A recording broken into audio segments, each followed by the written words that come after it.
as always, the Saints-Seahawks matchup on Monday Night Football. The Saints grabbing a touchdown here right before the half. I'm on Seattle in this game. I gave them out with the points.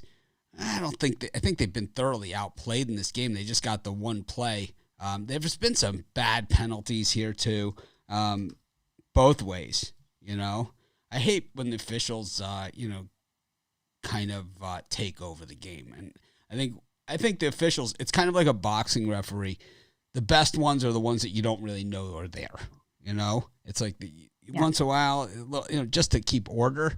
But when they become, these taunting penalties, all this other stuff, there has to be a better system than this.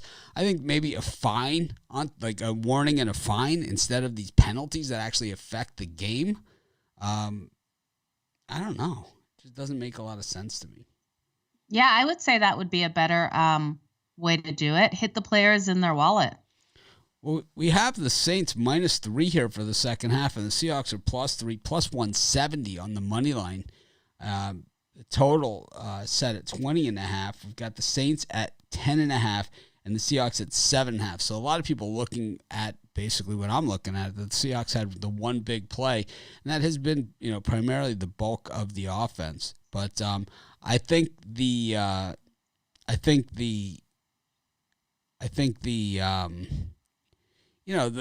officiating gets in the way of these things. It really does. Someone said, "Where is everyone? Is no one here? I can't see." No, we've got over 200 people already watching. Oh, okay. So yeah, I showed 300 because we're on everything. So okay. Yeah, I didn't give out DK Metcalf as the first touchdown, but I did say in our props that a DK Metcalf anytime touchdown was on our Pick Dogs props, right? +160. Yeah. So those props are money makers. Such money that the betting tools, absolutely crazy. God, it's like I'm on the Seahawks. I don't want to bet against my initial bet. I don't want to hedge out, but I certainly don't feel good about it either. So that's a problem. I think the best bet, unfortunately, is the Saints team total over 10.5. I like the Saints team total over 10.5. I also like the over for the Seahawks. I really do think they come out and get over 7.5. I think both these teams score more in the second. All right, I'll go with that. I'll go with the Seahawks over 7.5. I think I could see 10 for them. Yeah. But the 10.5 for the Saints. I think I'm in trouble on my Seahawks bet, to be honest with you. It just feels like it. I'm not 100% sure. I mean, I was doing editing while I was watching the game, so I wasn't 100% dialed in. But it's the way it works sometimes. But normally I still can get a good handle on it. But this one, what I saw was a lot of mucking around, a lot of sloppy play, and we saw some issues there on the Seahawks that I don't know if they're going to go away or not. I agree with you, but I also think we've seen a lot out of these Seahawks. I like what I've seen out of Geno Smith. He's been able to make some of the big plays. The gaps that his offensive line have allowed him to run through has been incredible. And I think he's playing for his life, wanting a starting role somewhere next season. So I think we're going to see another good half out of Geno Smith. I was impressed with him in the first. Yeah, I think what we're seeing, though, is that teams, they're able to game plan for him now. It's not like the first time that we saw him. So just a little bit different, perspective on it. But yeah, I don't know. It's kind of tough. Someone texting me. This is my nephews. Yeah, I'm going to ride both those team totals over. The over 7.5 for the Seahawks and over 10.5 for the Saints. Yeah, I think I'm going to take both those overs as well. I think on the side, just because I'm already there, I'll take the Seahawks on the money line. I don't love it, but I'm doing it because I'm already on the thing. So it's like I'm not recommending it to other people, but I'm going to be transparent and say that I'm betting it. But I think I like both team totals over for the second half, even though I like the under for the game. Chris found a book where they let him bet after the game has started and after the prop has already hit. Because when I do the videos before the game, I always say, put your prediction. There's a thing that comes across and says, put your prediction in the comments. So he didn't do that. So he found a book that lets him bet after the game has started. So if you could just let us know what book lets you do that, lets you bet the prop after it's already hit, that would be awesome. We'd really appreciate it. Because I tell you what, the picks that I get to bet after the game is over, I always win. 100% of the time. I have a sign right here that says I win 100% of the games I get to bet after the game is over. I never understand that. It's not Ruffalo. It's some guy in the comments named Chris. I don't know. It's like we're happy when people win, but it would be nice to tell us what your picks are. I said that DK Metcalf anytime touchdown. I think it was during the VIP show. I used the Pick Dogs betting tools. It was one of the top props for it. It was only plus 160. My pick for first touchdown was Alex Collins. Didn't happen for me. You know what? I'm going to ride the Seattle Seahawks on the money line for that second half. I think they pull it out, plus 164. I'm not saying that he's lying. I don't care if he's lying or not. I'm just saying that what good does it do us? After the bet is already cashed, when he had plenty of opportunities. I mean, we do about 100.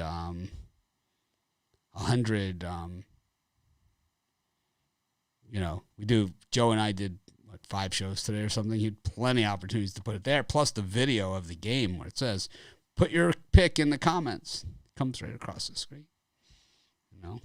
So if you don't do that, then you lose the right to brag about your winner that you picked, as far as I'm concerned. Also, the Facebook group.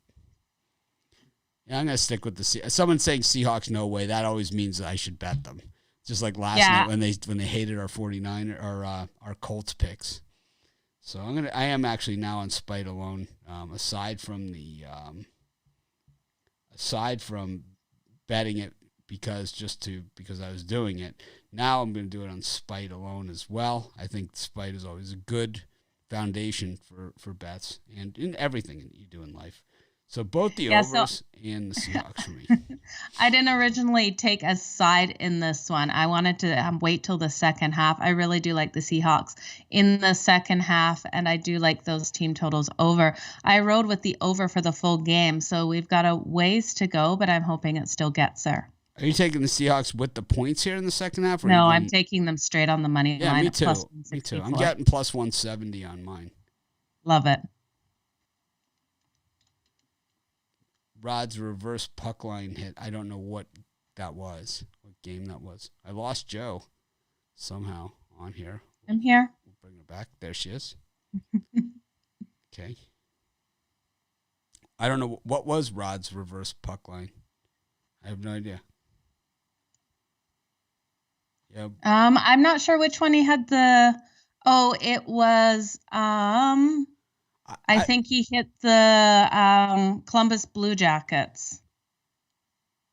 I don't love the second half under here. Jackets. I don't love the second half under at all. No. I don't like the over. I don't like the under. I like the team totals though, both over. So I think that would put me over. Anyway.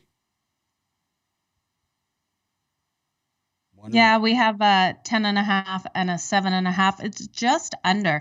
That hits 18 game total in the second half of 20.5. So it took my Seahawks bet. It did not take my team total bets. So I need to go back and bet those.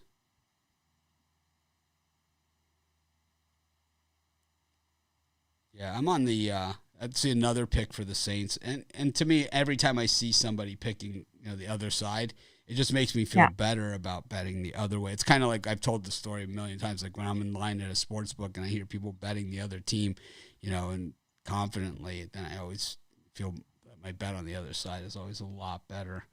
So Seahawks plus 175 here for the second half. Still 10.5.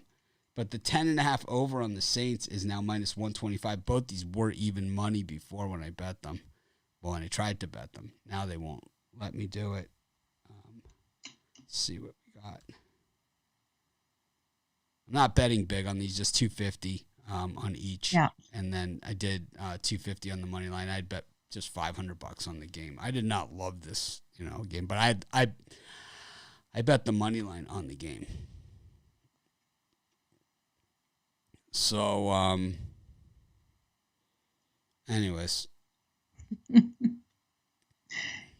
Yeah, I'm just begging them to get that over, and I think they will, and I think we're going to get both of these team totals over. Seeing a little bit of movement on them. Yeah, I have the time difference here, and it's always it always kind of messes me up on some of these other games and sports, especially when I have a night like this where it's like I'm editing, and I'm watching the game and all that other stuff. Yeah.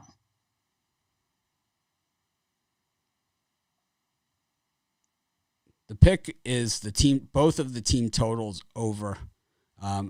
I personally bet on the Seahawks on the money line for the second half. It's not something that I'm saying is it's not one of our picks. It's just I did bet it. I guilty. Yeah. You guys know it doesn't take much. And I like it too. I'm sorry. I'm sorry. I like what I've seen out of the Seahawks team. Yeah. I mean, I've got issues. I understand. I'm good with it. I'm comfortable with who I am. Just don't touch my stuff.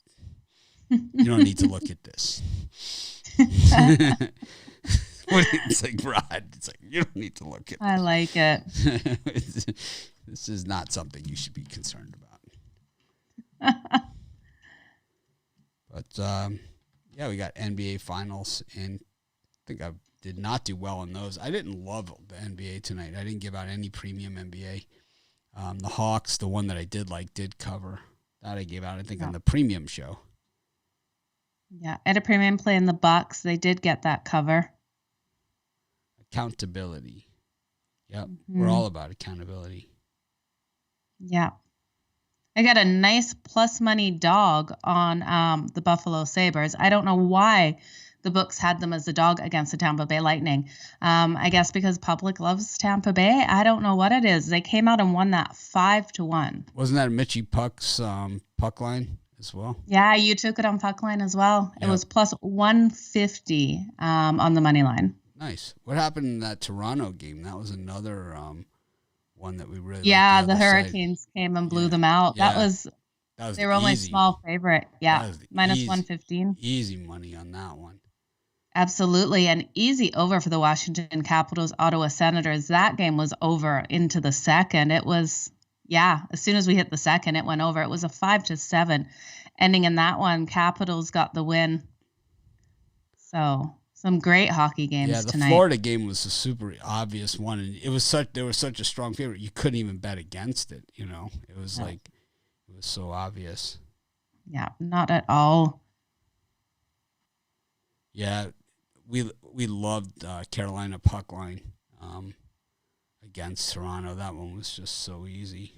Yeah. Pete Carroll will make adjustments here. And also the Seahawks are kind of this, reckless, helter-skelter team, and that's just their style of game. It doesn't look pretty, DK Metcalf, 1 catch, 84 yards and a touchdown. He's only had 1 target. And that just means he's been covered. Yeah. Yeah, Brian Bittler taking Toronto was he's going to have to own that himself. I'm not allowed to beat him up about it. Or else he's going to have to get a job at Sears. Yeah, and then we did we did get a nice win with the Columbus Blue Jackets as well, beating the Dallas Stars. They got a really good win in that one, 4-1 as well. And they were an underdog in that situation. Joe was fired at Sears, so what year was? When was this? When did this happen? Like a long time ago. I was a teenager. So like a high school job.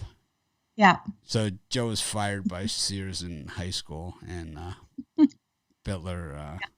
So there could still be that job opening there for us. Yeah, people heard it. You can put that on his resume. I'm never gonna live that down. But then I was talking to a friend who has a wife from New Zealand, and she uses the same expression. So it might be a down under thing. I don't know. Yeah, it's So we could still hit these team total overs and still catch the under on the game. That's how bad this one is. Here come the Saints with the second half kickoff, barreling it out to the 33-yard line. But anyways, we appreciate all of you guys that tune in for these halftime shows. We won't see you again for halftime. We'll see you tomorrow at 11 a.m. Eastern Standard Time for our live show. We'll see you at halftime on Thursday. We got a gem. We've got the Packers against the Cardinals. I'm not sure who's playing and who's not playing. There's a couple COVID things going on in that game. So be sure to check all the odds, listen into the shows, and do it all your due diligence. Use our betting tools on both of our websites to find out all about the injuries, who's playing, who's not playing, because that line is now at 6. That Cardinals line. It opened at 3.5.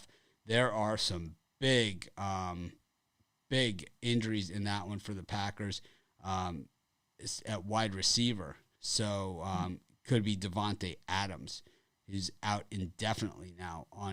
Is listed as now out for this one. So be on the lookout. Anyways, have a great night, everyone. And we will see you guys tomorrow morning. Aloha.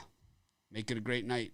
And all right, 3rd and short. Should we stay on and see if they convert this 3rd down? Sure. Let's do it. Edmonton money line. They were underdogs. I didn't even think they were playing tonight. No, Edmonton didn't play tonight. Nope, they didn't.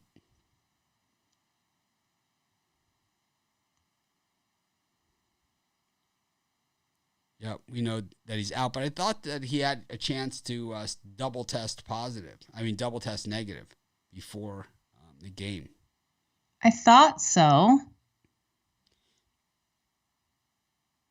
Yeah, I want to thank everyone who comes on and says hi in the chat and everything. I appreciate all of you.